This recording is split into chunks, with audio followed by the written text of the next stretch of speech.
¿Cómo andan? Buenas noches. Vamos a continuar el tema de los motores, hablando un poquito del torque del motor. ¿Qué es el torque del motor? Sencillo, ¿sí? Es la fuerza con la que arranca el motor.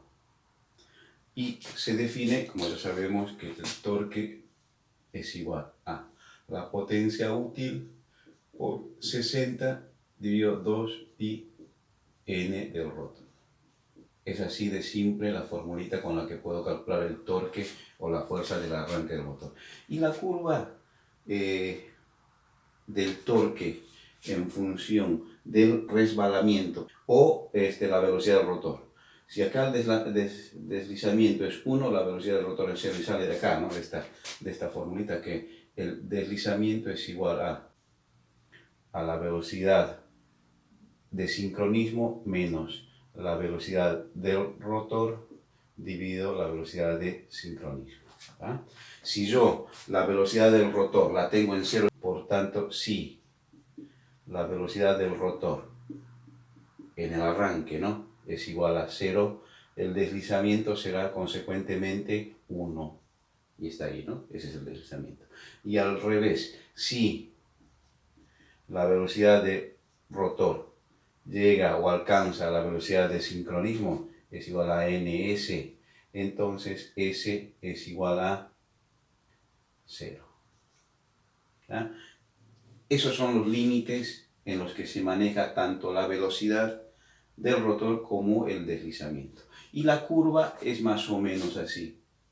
¿Ah? Tenemos un torque máximo que está cerca de la velocidad de sincronismo o cuando el deslizamiento se está acercando a 0 y después baja a 0 en estos puntos. Vamos a ver, acá modifico un poquito la curva y lo que dibujé y aumenté a la misma es el par resistente. Y normalmente el par resistente llega a un punto de equilibrio y este punto de equilibrio es este. ¿Sí? Si dibujamos una regla, este punto va a ser el de la velocidad nominal del motor, que está muy cerca a la velocidad de sincronismo. Están muy pocas revoluciones por minuto la distancia, pero este va a ser el momento en el que la velocidad del motor se estabiliza en función del par resistente. Pero el par puede modificarse, es decir, podemos aumentar carga o podemos disminuir. Entonces se va moviendo hacia arriba o hacia abajo de esta curva. ¿Ah? O sea, el par resistente puede ser incrementado, es decir, la curva puede llegar acá, o si no, la curva resistente puede disminuir acá.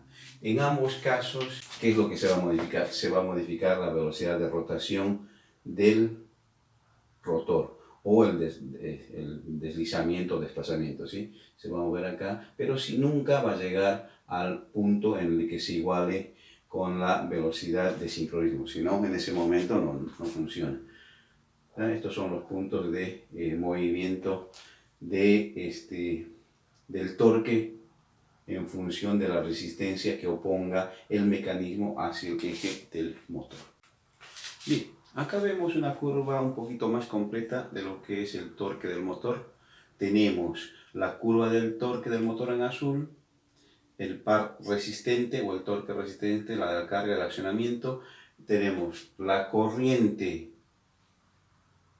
en el motor, la corriente nominal, el par nominal y el par acelerador. ¿Ah? Es decir, ¿cómo se interpreta esto? En el momento del arranque, acá me falta una cosa, que es la velocidad del rotor, que es igual a 0 en este punto. Tenemos que este eje tiene que coincidir con las curvas, ¿sí? Acá tenemos el par de arranque, que es relativamente alto, pero la corriente de arranque es mucho más alta. Y mientras el rotor empieza a acelerar, con esta diferencia en el par acelerador, esta es la aceleración, gracias a esto se va moviendo el motor, porque si esto sería igual al par de arranque no se movería. El par de arranque tiene que ser mucho más alto que el par resistente, por eso se empieza a mover el motor. Mientras acá haya una diferencia, el motor va a empezar a acelerar. Bueno, ¿cómo se acelera? A través de esta curva, ¿no? Esta curva llega a un torque máximo y después empieza a decrecer hasta llegar a un punto de equilibrio donde el motor alcanzó al torque nominal. En ese momento también la corriente, que tuvo un gran salto en el arranque, empieza a atenuarse y llega a una corriente nominal de funcionamiento. En ese punto el motor, después de haberse acelerado, llega a una velocidad nominal que es menor a la velocidad obviamente de sincronismo, para que haya el proceso del movimiento, si no, no existiría.